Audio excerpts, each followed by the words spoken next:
Hello, everyone. Welcome back to another episode of a gaming podcast, episode 92. 8 more till the centennial year, I guess. The centennial episode, 100. Damn. Just crazy to think about it. 3 years ago, we were scarfing down hot dogs at a Blue Jays game. Be like, we should do a podcast. And now here we are, 100 episodes in already. You know, almost there. Caboose, how you doing, man? I'm riding a high. Are you feeling super? I'm feeling super, man. Yeah, I got to go see Superman last night.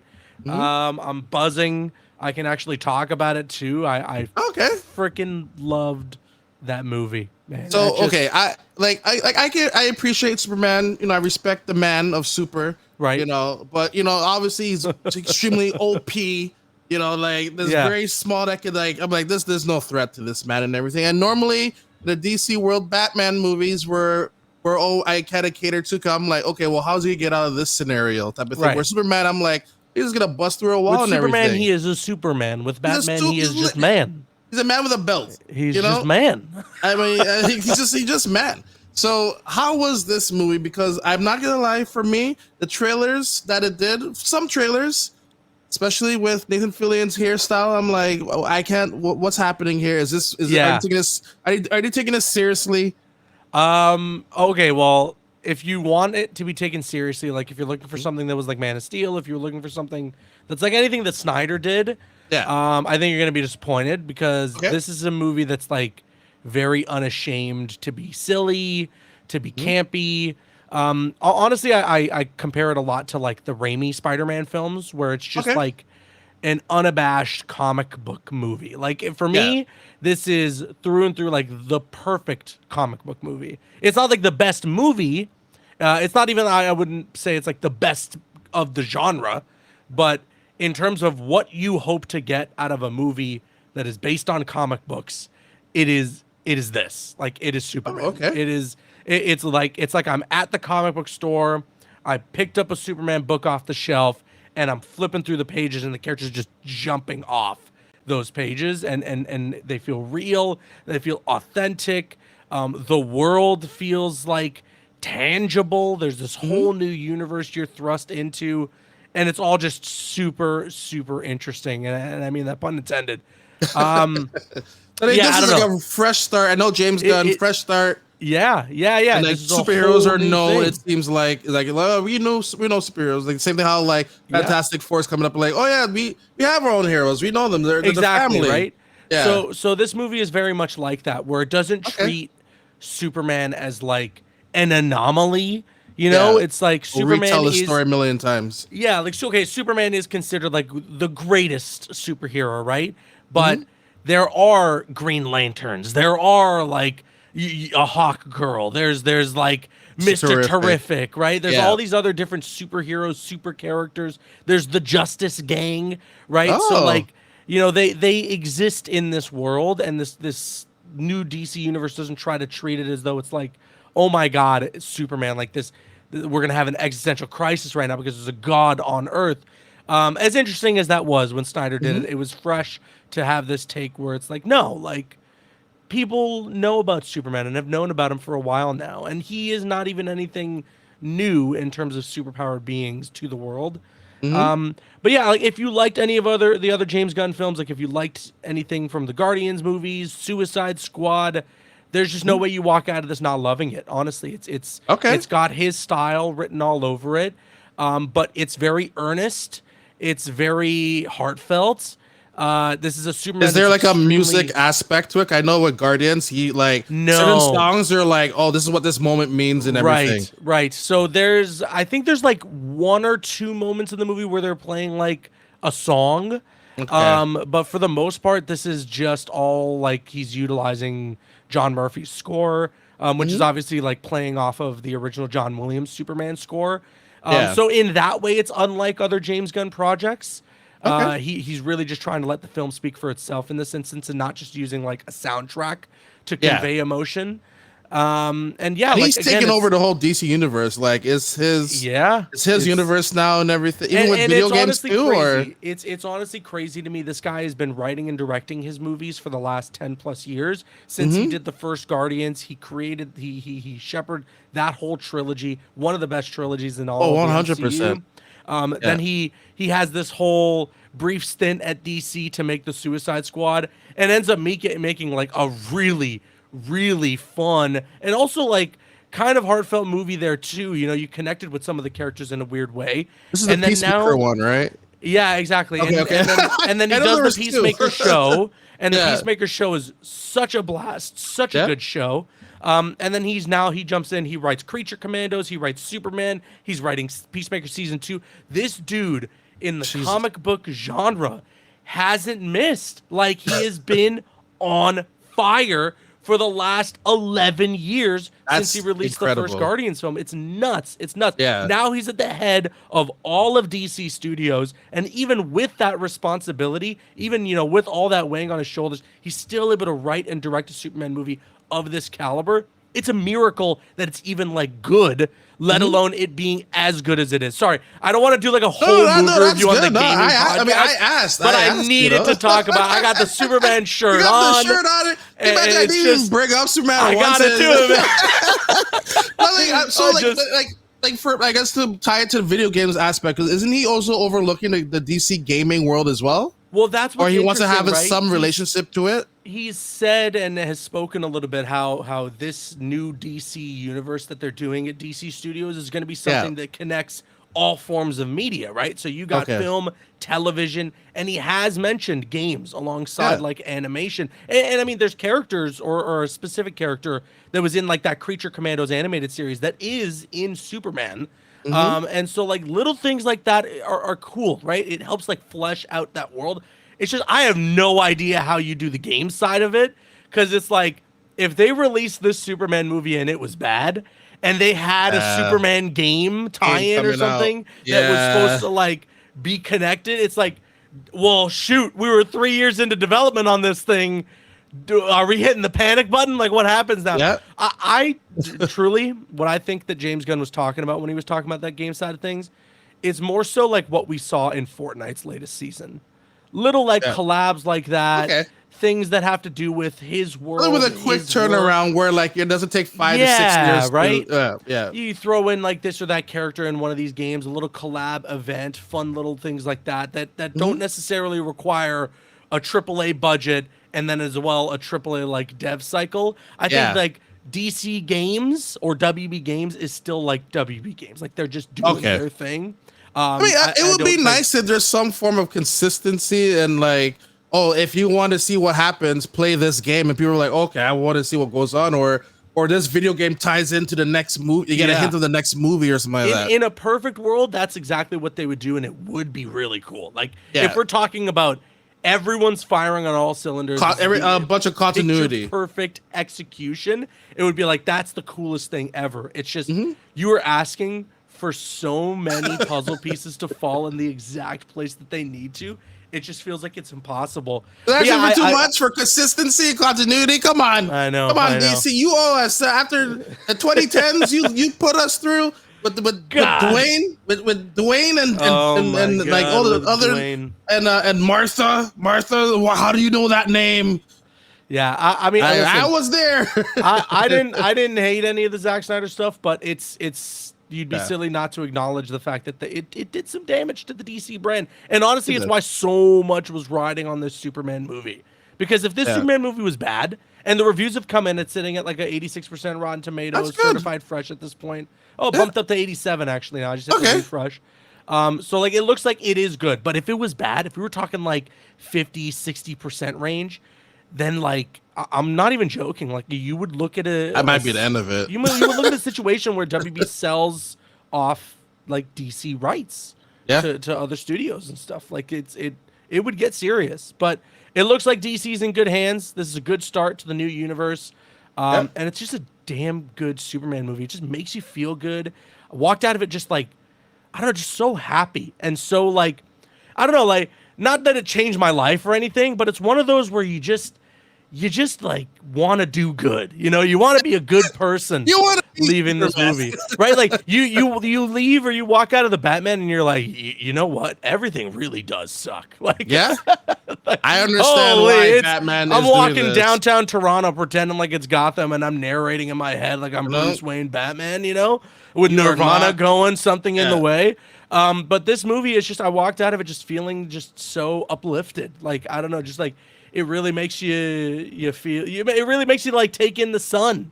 I don't know how to, I don't know how else to explain it. He needs to live. He needs to power himself. Yeah. It's so how really is good. the latest Superman?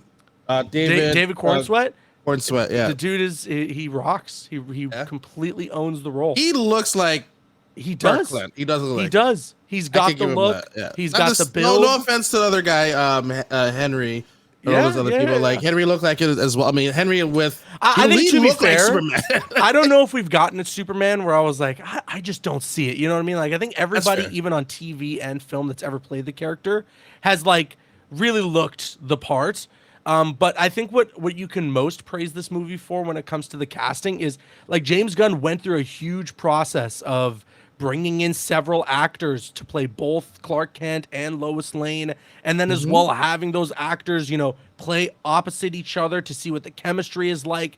And that process, it looked like it really, really paid off with this movie, because you're getting some really, really some great performances out of David Cornsweet's Superman, and then Rachel Brosnahan as Lois Lane is fantastic. And then, but then you also see. And then Nicholas Hoult as Lex Luthor. Holy smoke. He's so good. So good. Okay, that's good to hear. He's not one of those like forgettable villains like you'd get out of your average MCU movie. He's not one of those mustache twirly villains either. He is just one of those villains where it's just like, I love hating this guy. You know, like it's that and that's perfect who Lex balance. is. So. Yeah, exactly right. That ego and that like envious feel towards Superman. His smugness is on full display. He crushed it. He was honestly like of the three, he might have been the best. Oh, really? Which would make sense. I feel like he's had like him and Rachel Brosnahan have appeared in a lot, right? Like they've had the most experience across the board. But yeah, David Cornsweet's great. I think the whole cast is great. Mr. Terrific though, holy shit, man! I need a Mr. Terrific movie. I need a Mr. Terrific spin-off show. I need a Mr. Terrific video game. I need Mr. Terrific everything. So fun fact about that guy, he was in First Class. Yes, him and Nicholas Hoult. Yeah, I know. He was in First. That's kind of wild to think about. Yeah. It is pretty wild. He's got his redemption after the way they mistreated him. Mistreated him. Yeah, he blew up or something. Oh my god, he's so sick in this movie. He has probably like 1A, 1B best action sequence in the movie. No way. And then he also has like, there are some one-liners that like on the ride home, I'm just quoting. It's so good. So good. So good. I really enjoyed it. I was super happy. I couldn't recommend anybody go out to the theater. Like just go. Check it out. I couldn't recommend it enough. Check out Superman. It's worth your time. We got a superhero month going on. We got Superman, and then the family is coming up after that. Fantastic Four. Yeah, exactly. That one looks really, really good as well. I mean, no offense to Superman, obviously, but like even the cinematography. You hate Superman, and you're a Marvel fan. I hate him. Yeah, screw that guy. He's wearing. He's flying around in underwear. What the hell is he doing? You know, damn, Marcel. Damn, what the hell is he doing? You know, I don't understand. Sorry, I didn't mean to hijack the show with the movie reviews. Hey, I asked. It's a slow news week anyway. You know, after the chaos. We're the movie podcast now. No shade to the movie podcast, guys. This is the movie podcast. A movie podcast pilot. You know, we'll ship it into the network. Podcast guys review games sometimes. Sometimes they cross over. We see you in our domain. We could cross over. Okay. We're looking at you. I'm watching you, you know. But you know what? This is like a caboose episode because Ghost of Yōtei State of Play is happening on Thursday, July 10th. We're officially 100 days away from Ghost of Yōtei on PS5 on October 2nd. And this week, they're going to be doing a deep dive. I believe they said 10 minutes. Oh, sorry, 20 minutes. 20 minutes. Of Ghost of Yōtei gameplay by Sucker Punch director Jason Connolly and Nate Fox. Great name. Imagine that. Like, imagine that choice the parents had to make. Like, Nate Fox. Nate Fox. You know, sounds like a Metal Gear character, right? It does. It totally does. Which will be happening on July 10th at 10 p.m. PST or 5 p.m. EST. West Coast East Coast. You said 10 p.m. I think you meant 2 p.m. Pacific. Sorry, 2 p.m. Yeah, you know what? Sorry, Pete. You know, they're in the past. They confuse me. You know, we live in the present. You know, anyway. Right. Yeah, 2 p.m., 5 p.m. ET here. What are you hoping to see out of this? You know what? Obviously, besides some gameplay. Yeah. I'm excited to get like a good deep dive into some gameplay for Ghost of Yōtei and see what this is going to be all about. But I'm mainly just trying to see like what are the improvements and what are the differences from Tsushima into this game. Because I think Ghost of Tsushima it's in my top 3 video games of all time. Yeah. It's one of the most beautiful games I've ever played in my life. It's got one of the most incredible stories I've ever experienced. And it's just got some just unbelievable gameplay, switching stances and all the things that you can do there. But you know, Ghost of Yōtei is going to introduce some interesting ideas where there's lots of new weapons now to choose from.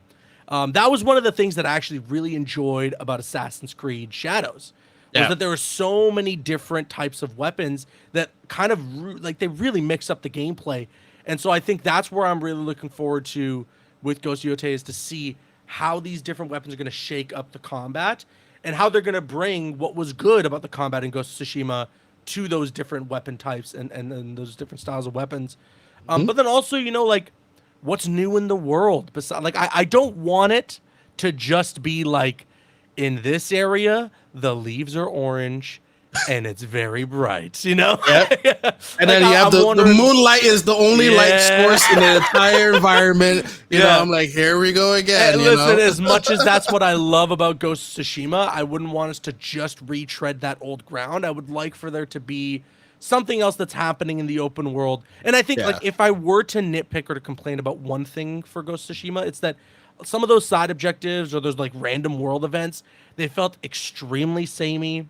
None of them felt like all too different from one another. It was often just like, hey, can you go kill those guys? They raided my stuff or whatever. Yeah, like they stole my cart. Yeah, you know? So I'm hoping that they improve on like those open world aspects and those random events or even just those side quests.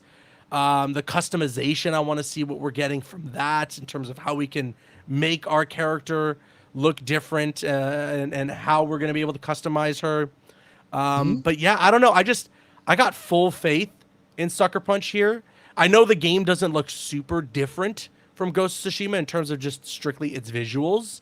Yeah. But that is also like a testament to how beautiful Tsushima is. It's so good. It's just how much higher do you go from the top, right? You know, like, so beautiful. And what kind of drove me, like what blew my mind is that when they brought it over to the PC side of things, it was just running well and everything. I think it's even like Steam Deck verified as well. One of the better. It's PC so ports. good looking. It's really good looking.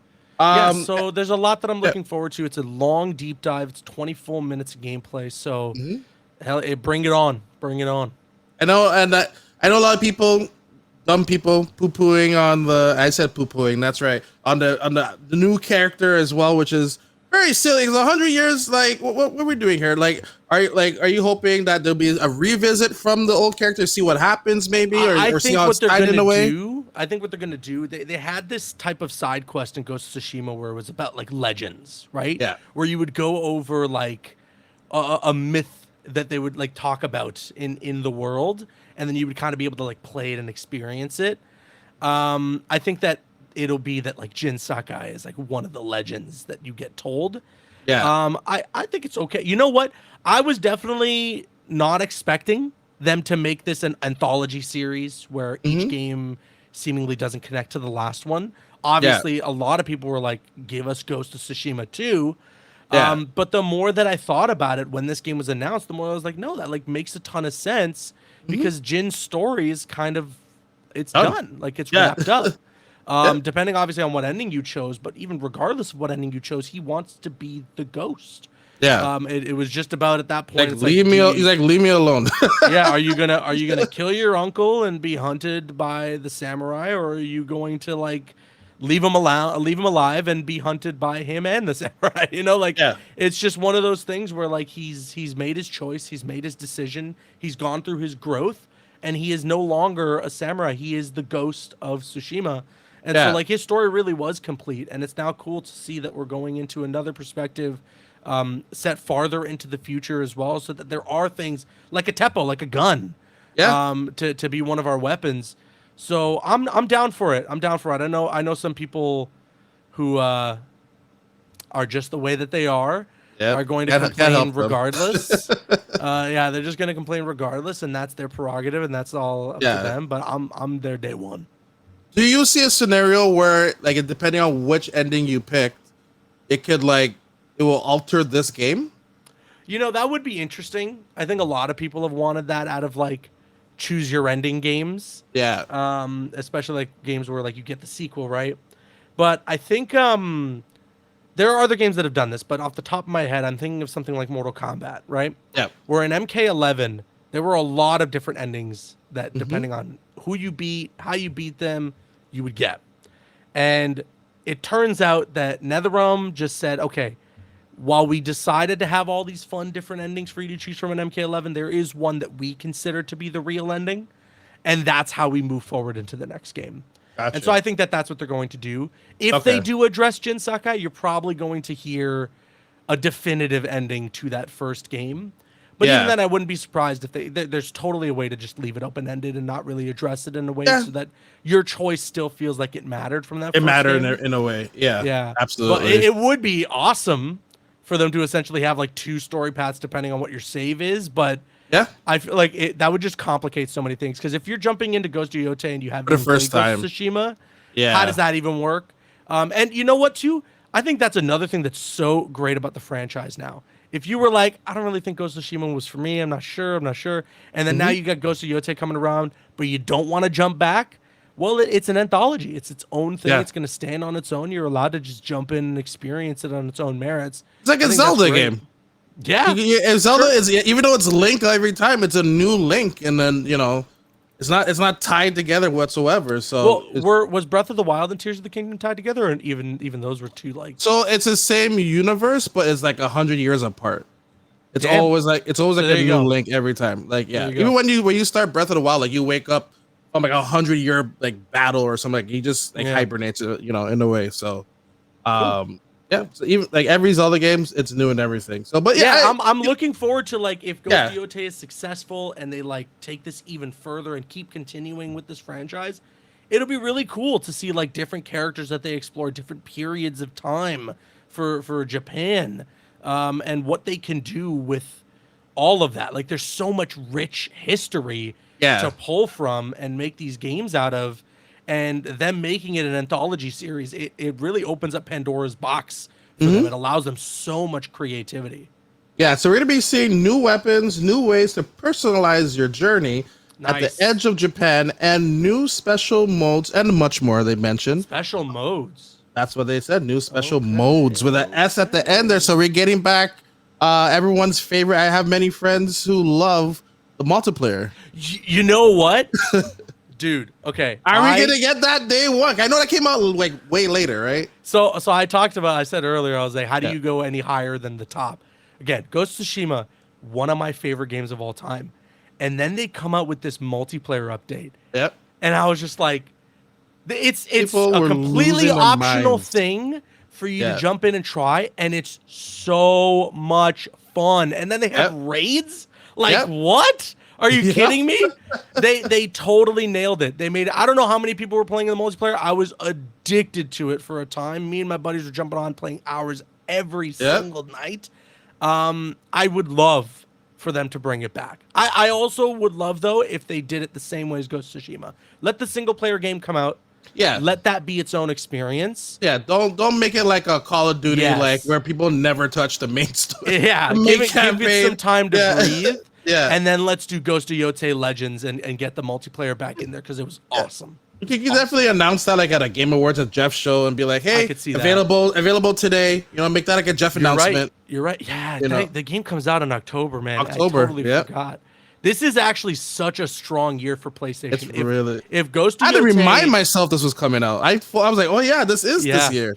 Yeah. If Ghost of Yōtei ends up being as good or nearly as good, or better than Ghost of Tsushima, you're talking 2 pretty much locked in Game of the Year nominees that are PlayStation games, like PlayStation exclusives, with Death Stranding 2 and Ghost of Yōtei, which, by the way, Death Stranding boy, here we go. I beat it. Oh, congratulations! Round of applause. 100%. 75 hours in. I'm building my roads. I can't believe this. I've seen the light. I can't believe it. I can't believe Kojima has finally got you. How did he do it? Did he like corner you in like in an alleyway or something? He's like, listen, we heard what you know, like what happened? Like did he threaten? Did he threaten you? Yeah, exactly. Yeah. I don't know. I mean, I told you guys we had met at a couple of events when we were talking about it while I was getting through to the end of the game. I think that with the first game, it was just very slow. Like very slow. It's hard to grasp the concept without being bored. Yeah. Whereas Death Stranding 2, it gets you into on the beach. It gets you into the action a lot sooner. Yeah. It gives you the tools to deliver packages easier a lot sooner. I'm not talking like they make it easy peasy, right? Like there are still plenty of times I'm driving my offloader, I hit a tiny pebble, and everything in there is broken. Okay, it's not easy, but they definitely give you the tools to enjoy yourself a little bit at least, so that you're not literally suffering for 10 hours. And the story, like there was one thing that I was always going to defend about the first game. It's that it's an incredible story, and then it's got an amazing message, and it's got these unbelievable characters. Obviously, you got like Hollywood actors in there, and they're giving the performances of their lives. And so that was something that I always would defend about Death Stranding 1. And Death Stranding 2 has that in spades, man. This is just one of the best stories I've experienced in a video game. Hideo Kojima is a freaking genius. He's always going to be that guy in the games industry.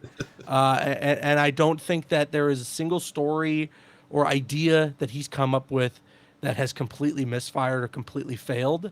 And this is just another one of those games where it's just like, it's a Hideo Kojima game. He makes the world stop, literally.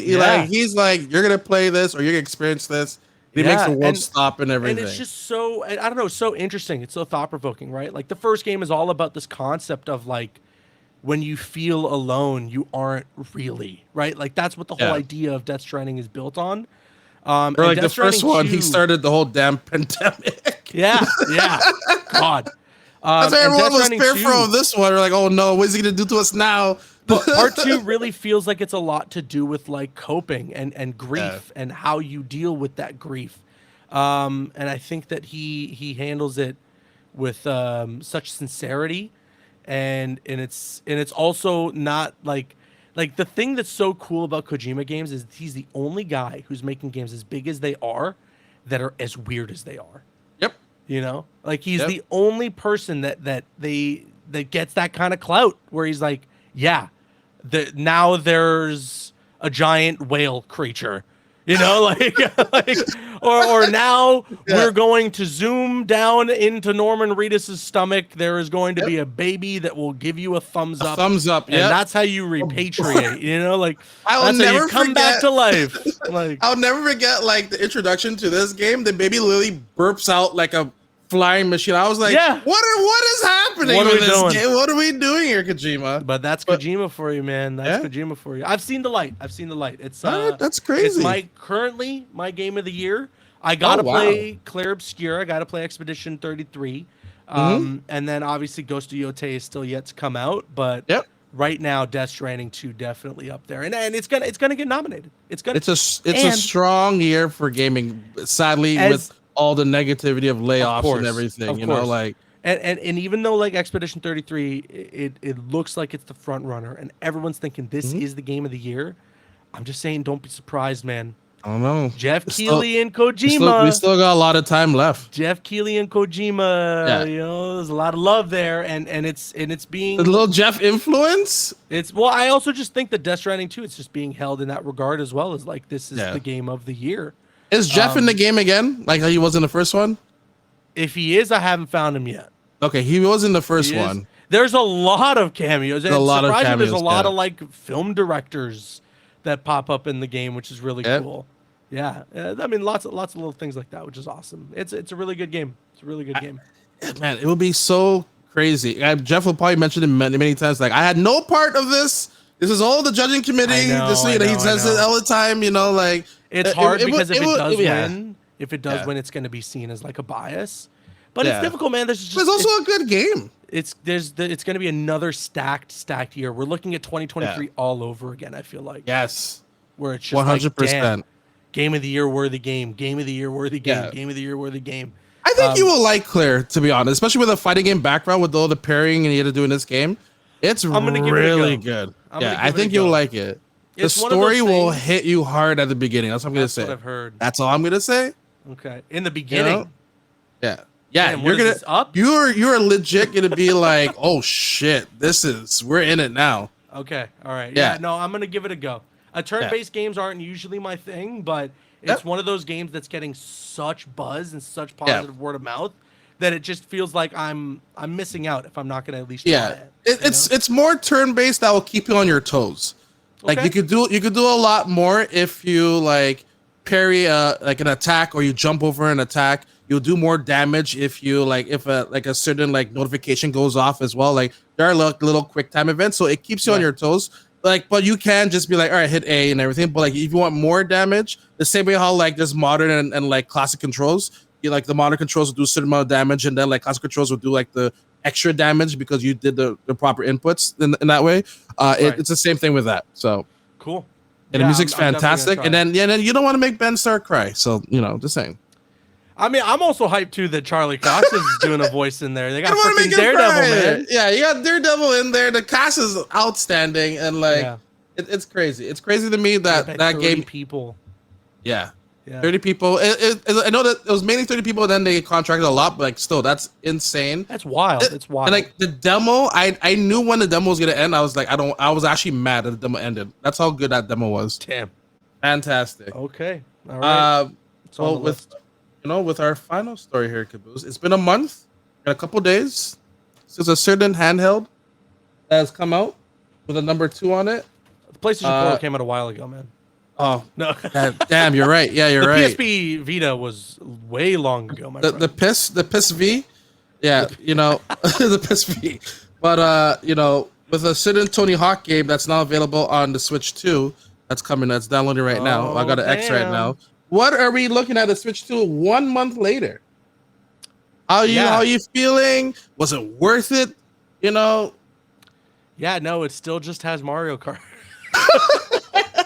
I just showed Tony Hawk on there. What do you mean? But it's not exclusive. The Hawkster. It's not exclusive. Yeah, it's true. It's true. Again, Donkey Kong is around the corner as well. Yeah. Yeah, Donkey Kong will start to make it a little more bang for your buck. I think it's just the novelty of owning a Switch is always going to be the concept that I can take a game like Tony Hawk, like Cyberpunk now, and just bring it wherever. You know? Just play it wherever I want to, wherever I am, on a plane, on a long drive somewhere, not in the driver's seat, in the passenger seat, of course. Absolutely. On a flight. Or wherever. Like at my friend's house, whatever it might be. I can just take these games with me wherever. That's always the novelty aspect of the Switch 2. And I will say what's good about the Switch 2 compared to the Switch 1 now is that it's just upgraded hardware. So you're looking at games like a Cyberpunk that I can actually play. And it runs. Like, I'm not saying you're getting 120 FPS out of this thing and 8K graphics, but it runs and it looks good. And I can play Cyberpunk on my Switch. Yeah. You get the full game. Not only that, on a cartridge as well and everything. Yeah. Which is like, that's crazy. That's crazy. The thing about this game is absolutely you can just port bringing with you anywhere, mouse mode, and then not only that, DLSS is only going to get better, which is crazy. Yeah. I understand where it is just Mario Kart right now. Believe it or not, the top selling game for the Switch is Fantasy Life, The Girl Who Stole Time. Okay. And it's they sold 1.2 million on the Switch alone. Apparently it's so hard to get a Switch in Japan. When it becomes normalized, it won't be until the spring of next year, which is kind of crazy to think about. That is they're selling they can't even keep it on in Japan. And it's here. I don't know how it is over here. I'm sure you're more likely to is there a Switch available? Yeah, then pick one up and everything. Right. Due to different region prices. I know Japan, they have the Japan only Switch where it's a lot cheaper, and then they do have the region lock, which is I think $100 more or something like that. But it is people are still getting Switches. They are getting. It's hard to keep them on shelves in most regions, but I think but Nintendo did a really good job making it available for such a huge, massive, for a huge massive of people. Like I think they reached 5 million, or something crazy. It's the fastest selling console ever, beating out PlayStation. Sadly, with PlayStation, they got stunted by the pandemic and even the Xbox as well. But still, just have them still ready to go. For me, I've been wondering how long were they ready for the system. They had that extra couple of months after they delayed it, right? I think it would have been very interesting to see the conversation we'd be having right now if it did initially come out in April. Yeah. But it did get that delay because of what was happening in the world. And then when they got to that June release, I feel like all the shipments that were fast tracked in April had already come in, and they were like, let's just bring as much as we can until June. Because like I said, there was this craze of people who were going and pre-ordering and staying in line until midnight or getting up at 6 a.m. to pre-order. And it was like, I walked into Walmart at 2 p.m. on the day of release, and I was able to get one without an issue. Same here. That's 20 for me, and when I pre-ordered mine, they're like, we have plenty. I'm like, there you go. Right, so I think there wasn't any worry in terms of stock, and I think that a large reason behind that is because they had a good buffer. Leading into its release. And you know what? Yeah, there was no way that people weren't going to buy this. There was no way that they weren't going to. For as much as we complained about price, for as much as we complained about the cost of the new Mario Kart, which I still do think is absurd. It's still crazy. Right? We could definitely. I think the Mario Kart Mario Kart World is a fantastic game with the free roam and the knockout tour. Of course. I know this is their evergreen game. For sure. I don't know if, and I think it would. I think it still has to determine, even though it has been just a month, how they will treat this game going down in the future. Are we going to get free DLC? Are they just going to throw more additional free character skins? It's Easter, let's throw some Easter costumes or Christmas costumes, Halloween costumes for all these characters for free and everything. Are we going to be getting that down the road, that we're wow, I've been playing this game for the last 7 years. I paid $80 for this game. Then maybe then I'll make sense. I don't know if we'll ever get the answer of, is this justified now? Maybe now. Obviously it's easy to say no now, it isn't. But the Mario Kart world is there's so many things you can do in that game, and it's gonna be ongoing for sure. I mean, if you look at Mario Kart 8, they even right up until that game's last breath. And they updated that game and brought in every single Mario Kart map that's ever existed. Even on the phone ones. They're going to continue to update and bring value to Mario Kart World, no doubt about it. It's just, I probably would have felt better if they had priced it whatever the games that normally come out right now are priced at, and then said, all right, this is the DLC you pay for now. Here's the $10 pack of maps that you can try out. Just give me the value that I can then pay for, rather than saying, hey, trust me, there is value here, just give us time. But then again, I don't know, like you said, in a year or two from now, if the game is still that 110 Canadian, and it has way more maps, and it has way more maps, way more characters, you'll look at it and you'll be like, there's a lot in there, it's kind of worth that 110. It's just that right now, face value, I don't think it is. And I know, even though what else came on this? Let me see what else came on this. But I know Cyberpunk launched with it. Yeah, absolutely huge. Split Fiction, Hogwarts, right? Street Fighter 6, which is literally you can play the Switch version. It has to be included in their tournament for Capcom Tour. So it's that good of a version. They've already been determined that the Switch power is I think the CPU is stronger than the PS4, just under the Series S. But then but the GPU has DLSS where the Series S doesn't, which is why a lot of games look better than the Series S. But then it's not as strong. But with DLSS, you just up res and everything. There's still a lot of work to be done with this console right now. You don't need to rush out to get it now, unless you were no, I need Mario Kart in my life right now. Then go ahead, that's your money and everything. But like, there's still we need that next big direct, which there's been many rumors. One might be happening this week. Um, the week we're almost at the halfway point of the week now. When this episode, well, I guess when this episode comes out, we are at the halfway point out. Of course, it's me saying that now. Watching Nintendo make an announcement tomorrow. But I feel like we need those games. We need that big direct where it shows that not only Switch 2 games are coming up, because there's a bunch of games that Xbox announced, and there was only one of them that showed Nintendo Switch 2 logo on it. Where I'm pretty sure a lot of these games are coming out of the Switch 2. It's just Nintendo's like, no, we will make that announcement. You don't make that announcement. Type of deal. And I think, like, by each day, people are like, hey, what's next? Like what's coming with this console? A lot of things that they could also do as well to prolong or make this Switch system a lot better is a lot more free updates. I'll love that, with NSO, they always like, here are the games coming to NSO this month. Yeah. I will love, like, hey, here are the next batch of Switch 2 upgrades coming to Nintendo Switch 2. Like the whole Xenoblade Chronicles series, like that's been running at 540p, 30 FPS if you're lucky. Easily can run like 60 now on the current console. Give us those free updates. Like this month we had like Splatoon 3 free upgrade. And it is busted out. Of course, Pokemon was another one. We had like that first initial batch.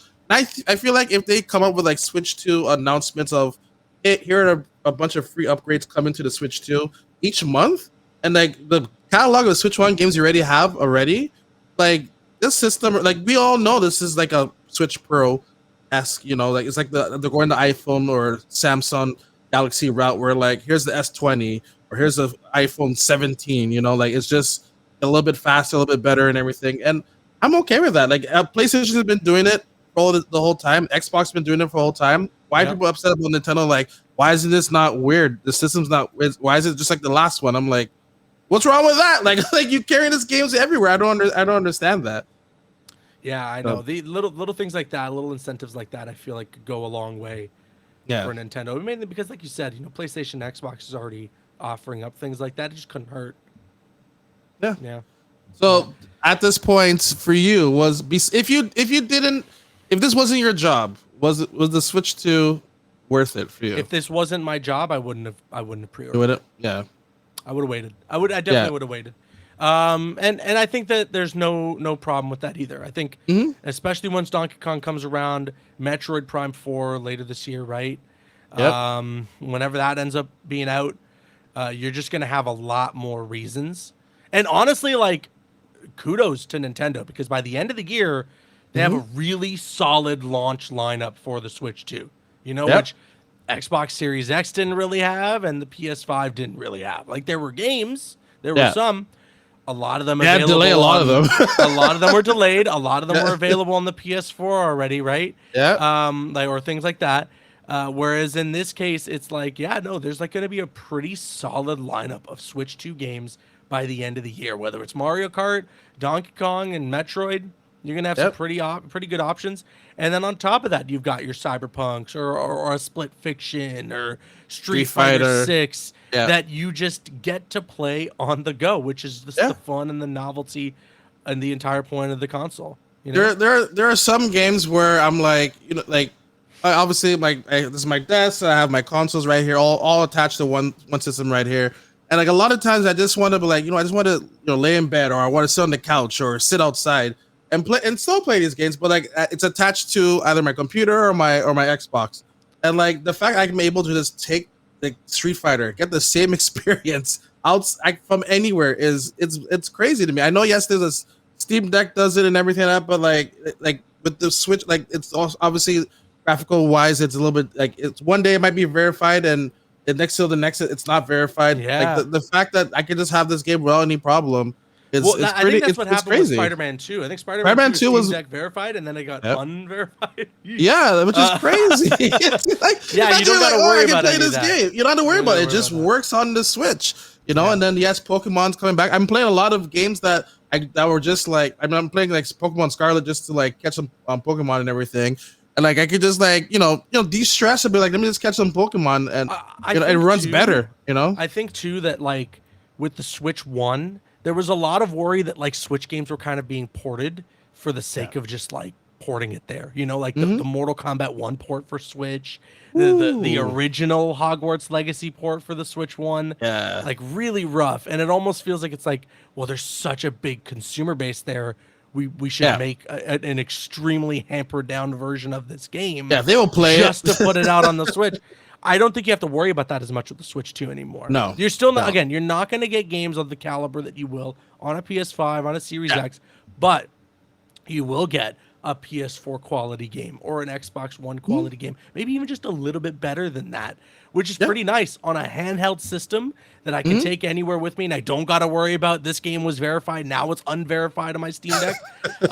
That is a pretty good value proposition. So if you were somebody that maybe held off on getting the Nintendo Switch 1 and you were interested in a handheld console, this is a pretty good option for you with already a solid library of third-party games and a pretty good slate of first-party games on the way.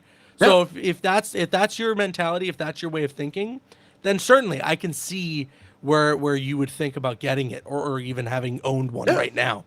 But like I said, if I wasn't doing this for work, if this wasn't our job, if we weren't doing the gaming podcast and we do reviews and we talk about this stuff, I don't know if I would have been running out day one to go get my hands on a Switch 2. No, absolutely.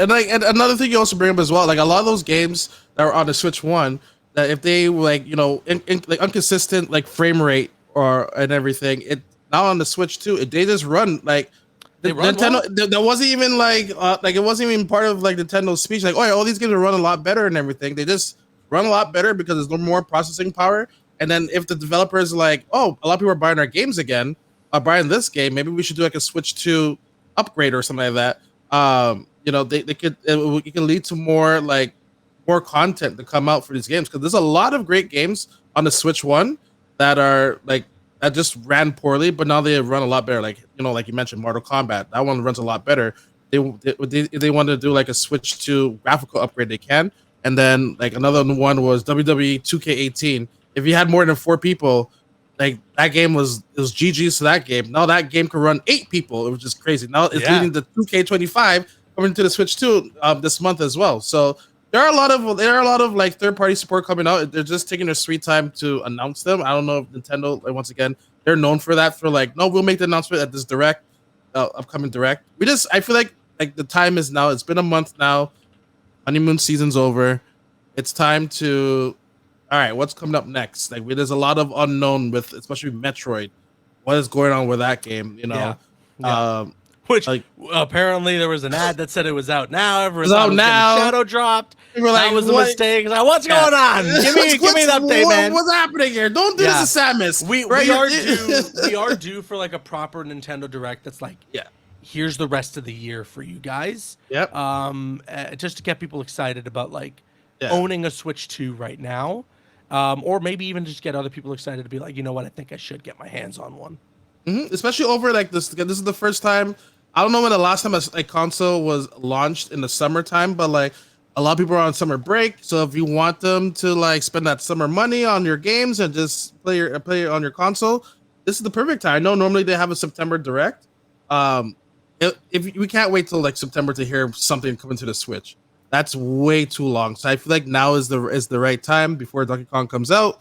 I know people. It's so bad, Caboose, that people are looking at videos. I don't know if you saw this of when they show the CRT filter of the NSO the 64 and app N64 app. That someone saw the image that was literally blurred. It's blurred, Gaussian blurred to the max. And someone's like, oh, that's Smash Brothers right there. And like literally taking the box art, adding a blur and like, see, that's Smash Brothers. And people are like, oh my God, Smash Brothers is coming to NS. It's getting desperate out there. It's getting bad. Where someone who is known for leaking stuff is like, oh, so this week. That's all he tweeted. And people are like, oh, there's a direct this week. I'm like, people are like, oh, he can be talking about anything. He'd be like, oh, this week I'm going to a doctor. Like, who knows what that tweet could mean? It's getting bad. So Nintendo, you need to, calm the herd. Yeah. Announce something. Let's put out some official words so that we can stop with all this. I looked at the Nintendo Today app. they showed off some Animal Crossing Crocs. Oh yeah, I know. Now you got to start checking that app to get your news because they don't even want to put out official press releases anymore. They don't want you to even take a screenshot. Jeez, it's so bad. But today's announcement is Animal Crossing Crocs are available now. That's massive. Go crazy. Huge news. Absolutely insane. You got to be kidding me. Can we wrap this up so I can get my Animal Crossing Crocs? You know what? I think I'm gonna make my order right now. So Caboose, besides making your order right now, Caboose, what's going on for you for the rest of the week? I'm just gonna sit here and think about Superman, and then I'm gonna go see it again on the weekend, and then I'm gonna see it again and again while I continue to put more hours into Death Stranding 2 and go for that platinum, baby. Yeah, 5-staring those bases are not fun, but I'm gonna do it. I'm gonna. Did you plat what's it called? Mario Kart World? Do you get all the characters? I haven't even gotten all the characters in Mario Kart World. I can't believe this. Yeah, I know. It's a really it's a big problem. It's a big problem. No, but that's like before you were hating for me. Before you were hating on Death Stranding, they won you over. Mario Kart hater. Nah, now you're a Mario Kart hater. Oh my god. Yeah, but yeah, it is a lot. Put some more time into Death Stranding 2, and then I'm excited to check out the new state of play this week and see some gameplay for Ghost of Yōtei. Super excited to talk about that next week when we come back. 100%. For me, I am trying to finish not Death Stranding. Stellar Blade on the PC. Have you played that? I haven't played that. I think I should. I've heard the gameplay is good. Past all the gooning. Yes. Yeah. Well, yeah. I feel like that's there just to be like, if you get mad at the game, you're like, but look.